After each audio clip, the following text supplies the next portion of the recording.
আসসালামু আলাইকুম প্রিয় ভিউয়ার্স।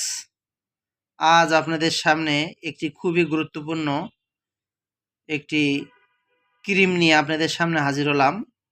আপনারা দেখতে পাচ্ছেন এলিট ক্র্যাক গার্ড ক্রিম। এই এলিট ক্র্যাক গার্ড ক্রিমটি কি কাজে ব্যবহার হয় সেটা আপনাদের জানিয়ে দেব।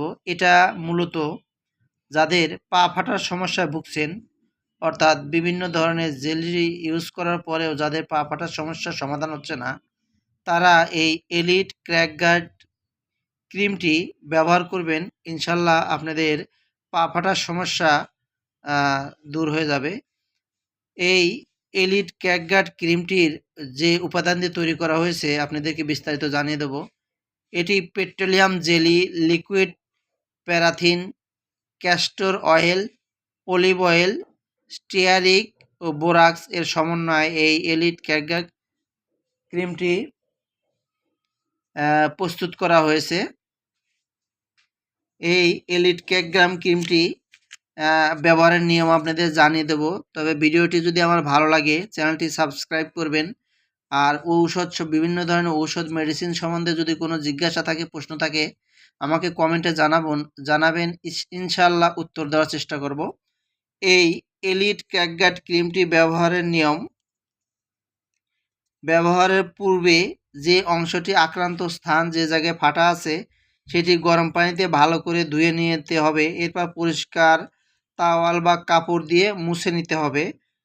এরপর আস্তে আস্তে এই এলিট ক্র্যাক গার্ড ক্রিমটি ব্যবহার করতে হবে। এভাবে প্রতিদিন 2 থেকে 3 বার ব্যবহার করলে ইনশাল্লাহ আপনাদের এই এলিট পা ফাটার যে সমস্যা সেটি দূর হয়ে যাবে।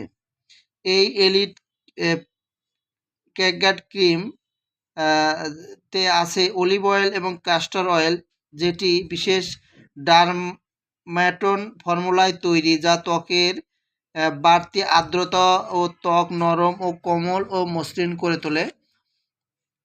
এটি খুবই ভালো মানের এবং মানসম্মত 30 গ্রামের একটি পেট্রোলিয়াম জেলি জাতীয় এলিট ক্র্যাক গার্ড ক্রিম।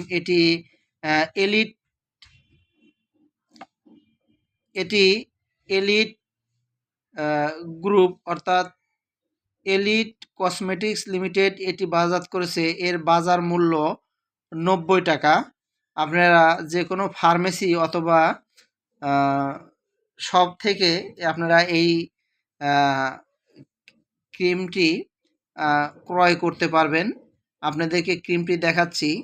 এটা হচ্ছে elite crack guard petroleum jelly সমৃদ্ধ একটি ক্রিম। আপনারা দেখতে পাচ্ছেন এটি অরিজিনাল এলিট কোম্পানির, এটি এলিট কসমেটিক্স লিমিটেড এটি বাজারজাত করেছে।